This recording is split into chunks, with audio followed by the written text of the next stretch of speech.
and welcome to our video today. And in this video we are going to discuss capstone round 7. At the moment we are in round 7 of the simulation, and we are almost coming to the end of the simulation. So I'm just going to give you a walkthrough of how I'll make my decisions for round 7. So first of all, we shall start with the R&D, which is the research and development part. And here you can see that our products are fast, fit, we have fist, we have foam, we have fume, the last product. And our company, for instance, is Ferris. So we shall go to the report, go through the report before we make our decisions for the simulation. So when you go to the report, as I had said earlier that our company is Ferris, you can see that in the last round we had an ROS of 9.2%, an asset turnover of 1.68, return on assets of 15.4%, leverage of 1.6, return on equity of 25.4%. We had no emergency loan, and we were leading in sales. We had a sales of 318,162,199, and we had maybe a cumulative profit of 71 million. We were also leading on that, and we had a contribution margin of 30.6%. So that's just the financial statistics for the last round, which will help us in doing decisions for this round. So we shall scroll down and go through each and every segment before we make our decisions. So we shall start with the traditional segment. And under the traditional segment, you can see we have the traditional customer buying criteria. And here customers expect an edge of 2.0 in this round. They expect a price between $17 to $27, an ideal position performance of around 9.2 and a size of 10.8. Reliability, which is the MTBF, which is in the meantime before failure, they need between 14,000 and 19,000. So that's what customers need in the traditional segment. We shall scroll down to the low end segment. Under the low end segment, we have the low end customer buying criteria, and here customers expect a price between 12 and 22, an age of 7, which has 24% importance, an ideal position performance of 4.7 and 15.3, which has 16% importance, and a reliability of 7%, of 12 to 17,000, which has 7% importance. Next, to the high-end segment, this is what we have. Here customers expect an ideal position performance of 14.3 and size of 5.7. It has 43% importance. An age of 0.0, it has 29% importance. IMTBF of between 20 to 25,000, it has 19% importance. And a price between 27 and 37, it has 9% importance. We go down to the performance segment, and here customers expect a reliability of 22 to 27,000, it has 43% importance. Ideal positioning performance of 15.4 and a size of 11.8, it has 29% importance. A price of between 22 to 32, and it has 19% importance. And an edge of 1.0, it has 9% importance.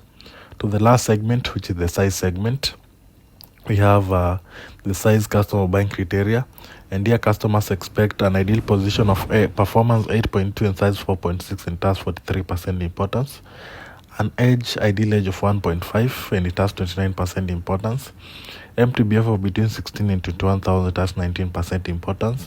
And a price between 22 and 32, and it has 9% importance. So that's what customers expect in each and every segment.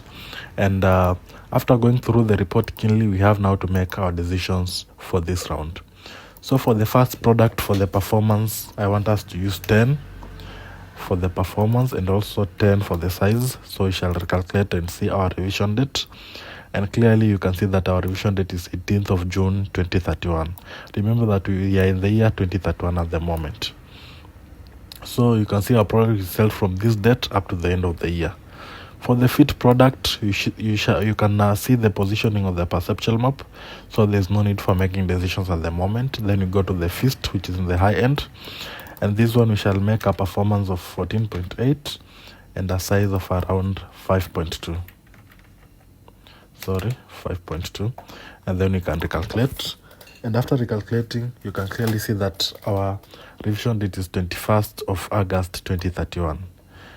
For the foam product, we shall make a performance of 15.8 and a size of 11.4.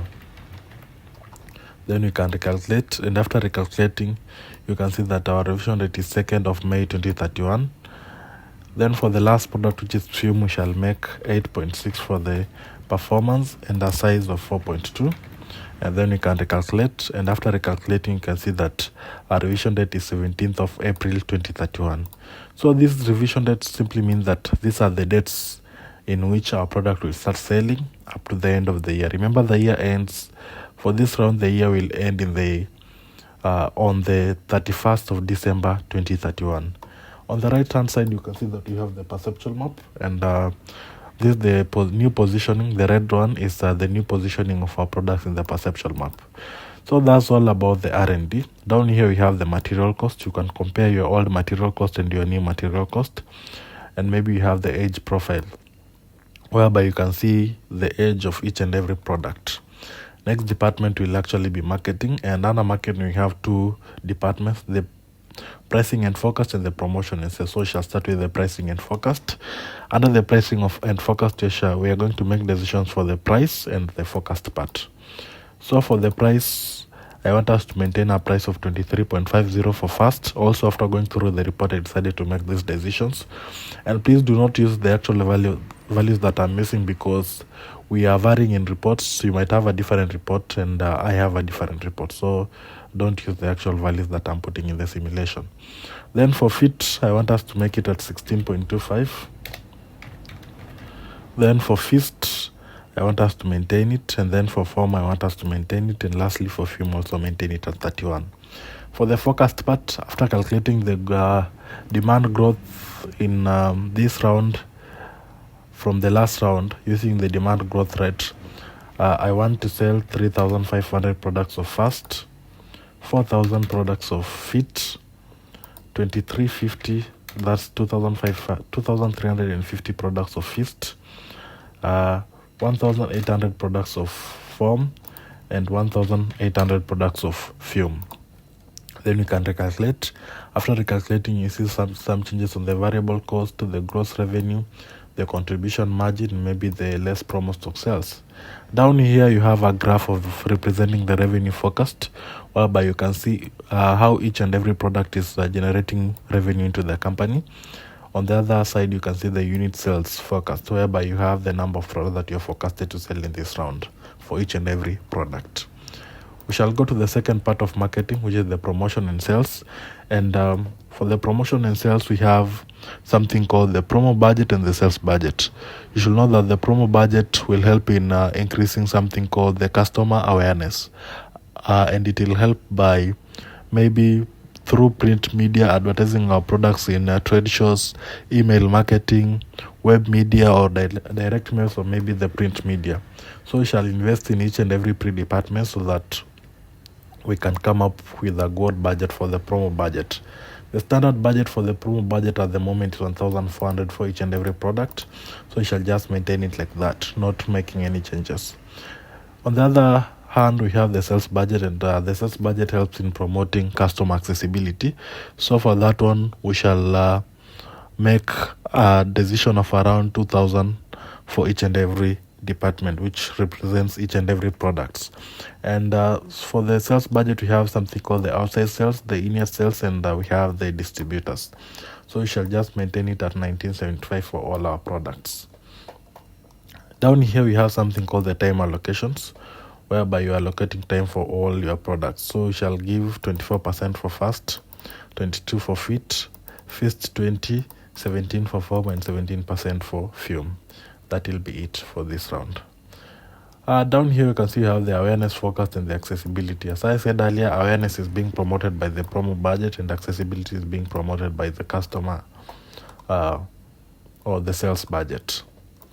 Next department is the production department, and under the production department, we are now responding to what we had forecasted to sell.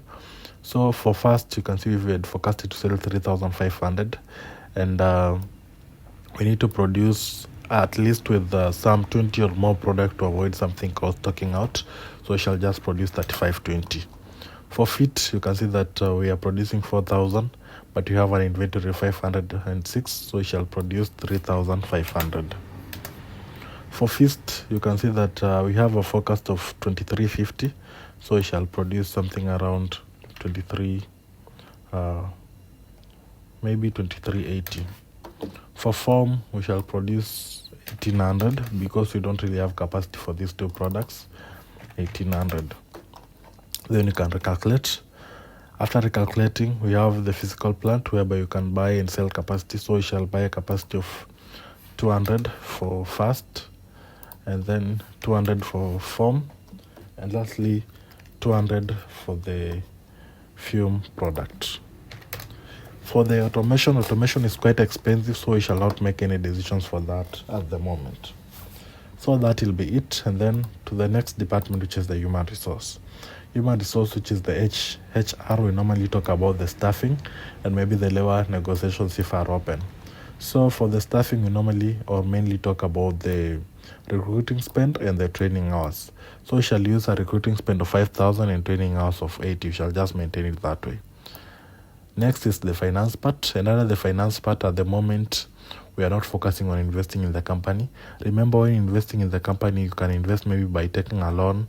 And for a loan, you can invest by maybe taking a current debt or maybe taking a long-term debt, or maybe selling your shares, or maybe issuing stock. So at the moment, we are not focusing on investing in our company. And if you can check our cash position, you can see that we started the year with 61,204 and we are ending the year with 82,958. So this simply means that we are making some good profit and there's no need of investing, or maybe there's no need of taking a loan to finance the company. The profit that we have can pay can fund the activities that we have. The last department is the TQM, and the TQM will help in all this. It will help in material cost reduction, in labor cost reduction, reduction of the R&D cycle time, reduction in administration cost, and it will also increase demand. So for this one, we shall just give it 1,000. And remember that the TQM is an independent department, so it does not really rely on the budget that we have in the company. So we shall give 1,000 for all the TQM initiatives, so that it can help in those, or it can have impact on those things that I've said some seconds ago. So we shall just give it 1,000 for all the initiatives. And then after doing that, we shall have to recalculate, and you can see that maybe the percentage change for the best case for the TQM, and maybe for the impacts, the projected impacts. So after doing that, we are done with the decisions. We can check our balance scorecard so that we can see maybe our projected score for this round. And our projected score is actually 77 out of 100, which is quite good for round 7 of the simulation, because at the moment we are focusing more on profits. You can see that our profits are 9 out of 9. Our stock price is 8 out of 8. So that's it about this round. So after doing that, we shall have to update our decisions, and then we wait for the next round. So if you need help in CapSim or any related simulation, text us on the email on the description or on the WhatsApp number. Thank you for watching my video. Don't forget to share and subscribe.